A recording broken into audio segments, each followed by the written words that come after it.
Hi friends, welcome back to my channel cook with Soumi and craft talks. இன்றைக்கி நம்ம super and டேஸ்டியான கத்திரிக்காய் மசாலா எப்படி பண்ணுறதுன்னு பார்க்கலாம். இது பார்த்திங்கன்னா வெரைட்டி ரைஸ்க்கும் ரொம்ப சூப்பராக இருக்கும். ரச சாதம், சாம்பார் சாதத்துக்கும் நல்லா பக்காவான காம்பினேஷனாக இருக்கும். இப்போ வாங்க இந்த சூப்பரான ரெசிபி எப்படி பண்ணுறதுன்னு பார்க்கலாம்.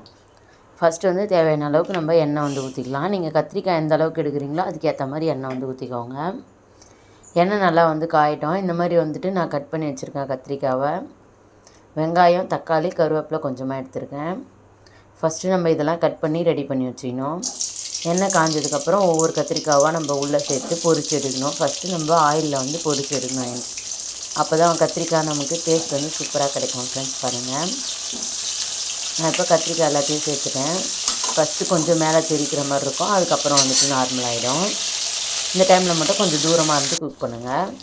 இப்போ பாருங்கள், நல்லா கலர் மாறி வந்துடுச்சு. இந்த அளவுக்கு நம்ம வதக்கி எடுத்துக்கணும். இதே மாதிரி நல்லா கலந்து வச்சுருங்க. கொஞ்சமாக நான் மஞ்சள் தூள் சேர்க்குறேன். இந்த டைமில் கொஞ்சமாக நீங்களும் உப்பு சேர்த்துக்கோங்க. சேர்த்துட்டு நல்லா கலந்து விட்டுருங்க. இது நல்லா வதங்கி வரணும். ஃப்ரெண்ட்ஸ் பாருங்கள், நல்லா கத்திரிக்காய் வதங்கி வரணும் நமக்கு. அப்போ தான் டேஸ்ட்டு சூப்பராக இருக்கும் நமக்கு கத்திரிக்காய் மசாலா. இது பாருங்கள், உங்களுக்கே நல்லா தெரியும். நல்லா வெந்திருக்கு பாருங்கள். கத்திரிக்காய் சூப்பராக வெந்துருச்சு பாருங்கள். இந்த அளவுக்கு நல்லா குக் ஆகணும். குக் ஆனதுக்கப்புறம் இது ஒரு பிளேட்டுக்கு நம்ம மாற்றி வச்சுக்கலாம். இதிலே பார்த்திங்கன்னா ஒரு 80% மேலே கத்திரிக்காய் நமக்கு குக் ஆகிடும். இப்போ கத்திரிக்காவை நம்ம எடுத்து வச்சுக்கலாம். அதே ஆயிலில் நம்ம இப்போ வெங்காயம் எல்லாத்தையும் ஃப்ரை பண்ணிக்கலாம். கடுகு போட்டு தாளிச்சிக்கலாம். இப்போ பாருங்கள், அதே ஆயில் தான் நான் வச்சுருக்கேன். அதிலே கொஞ்சமாக கடுகு சேர்த்துக்கிறேன். கடுகு உளுந்து சேர்த்து தாளிச்சிக்கலாம். கருவேப்பிலை கொஞ்சமாக சேர்த்துக்கிறேன். ஃப்ரெண்ட்ஸ் பாருங்கள், சேர்த்துட்டு நல்லா கலந்து விட்டுருங்க. கடுகு உளுந்து சேர்த்தாச்சு. இப்போ நம்ம வெங்காயம் சேர்த்துக்கலாம். இப்போ வெங்காயமும் சேர்த்தாச்சு. இது எல்லாத்தையும் நல்லா கலந்து விட்டுருங்க. வெங்காயம் நல்லா கலந்து விடணும். அப்போ தான் நமக்கு சூப்பராக இருக்கும். இப்போ பாருங்கள், பூண்டு தட்டி வச்சுருக்கேன், அதை சேர்த்துட்டேன்.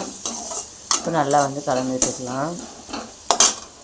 வெங்காயம் எல்லாமே நமக்கு நல்லா வதங்கி வரணும். ஃப்ரெண்ட்ஸ் பாருங்கள், பூண்டும் பார்த்திங்கன்னா பச்சை வாசனை இல்லாமல் வதங்கி வரணும். இப்போ தக்காளி சேர்த்துக்கலாம். தக்காளி சேர்த்து நல்லா கலந்து விட்டுருங்க. இப்போ இது எல்லாமே நல்லா வதங்கி வரணும். தக்காளி பாருங்கள், தக்காளி நல்லா மேஷ் ஆகி வதங்கிடுச்சு. இப்போ கொஞ்சமாக நான் உப்பு சேர்த்துக்கிறேன். இப்போ மிளகாய் தூள் சேர்த்துக்கலாம். நீங்கள் உங்கள் காரத்துக்கு ஏற்ற மாதிரி மிளகாய் தூள் அட்ஜஸ்ட் பண்ணிக்கோங்க. இப்போ எல்லாத்தையும் சேர்த்துட்டு கரிஞ்சிடாமல் நம்ம வதக்க ஆரம்பிச்சிடணும். பாருங்கள், நல்லா வதக்கிட்டோம். இந்த அளவுக்கு நல்லா வதங்கி வரணும். ஃப்ரெண்ட்ஸ் பாருங்கள், இப்போ தேவையான அளவுக்கு நம்ம தண்ணி சேர்த்துக்கலாம். இப்போ தண்ணி சேர்த்து நல்லா கலந்தாச்சு. இப்போ இது நல்லா பச்சை வாசனைலாம் போக நல்லா வதங்கி வரட்டும்.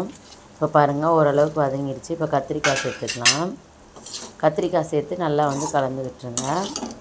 நல்லா மிளகாத்தூள், உப்பு எல்லாமே கத்திரிக்காயில் நமக்கு இறங்கி வரணும் மசாலா. அதுக்காகவே இந்த ஸ்டேஜில் நம்ம சேர்த்துக்கிறோம்.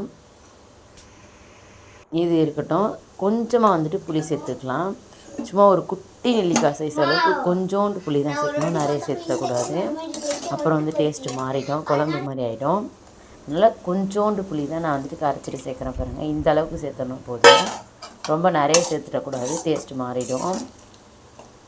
கத்திரிக்காய் அந்த ரா ஃப்ளேவர் வராமல் இருக்கணுன்றதுக்காக நம்ம புளி சேர்க்குறோம். இப்போ சேர்த்துட்டு நல்லா கலந்து விட்டுடலாம். நல்லா எண்ணெய் பிரிஞ்சு வர அளவுக்கு நல்லா நம்ம குக் பண்ணி எடுத்துக்கணும். ஃப்ரெண்ட்ஸ் பாருங்கள், நல்லா டீப்பாக குக் பண்ணி எடுத்துக்கலாம். பாருங்கள் எந்த அளவுக்கு சூப்பராக இருக்குன்னு. இது தயிர் சாதம், அதுக்கப்புறம் எல்லாத்துக்குமே ரொம்ப சூப்பரான காம்பினேஷனாக இருக்கும். லெமன் சாதம், இந்த மாதிரி வெரைட்டி ரைஸ்க்கும் நல்லாயிருக்கும். சாம்பார், ரசம் அந்த மாதிரி வச்சனாலும் நல்லாயிருக்கும். ஃப்ரெண்ட்ஸ் பாருங்கள், ரொம்ப சூப்பராக ரெடி ஆகிடுச்சு. மல்லித்தலை தூவி இறக்கிக்கலாம். இந்த மாதிரி டிஃப்ரெண்ட்டான ரெசிபீஸ்க்கு நம்மளோட சேனலை சப்ஸ்கிரைப் பண்ணிக்கோங்க. Thank you, bye bye. இன்னொரு சூப்பரான வீடியோவில் சந்திக்கலாம்.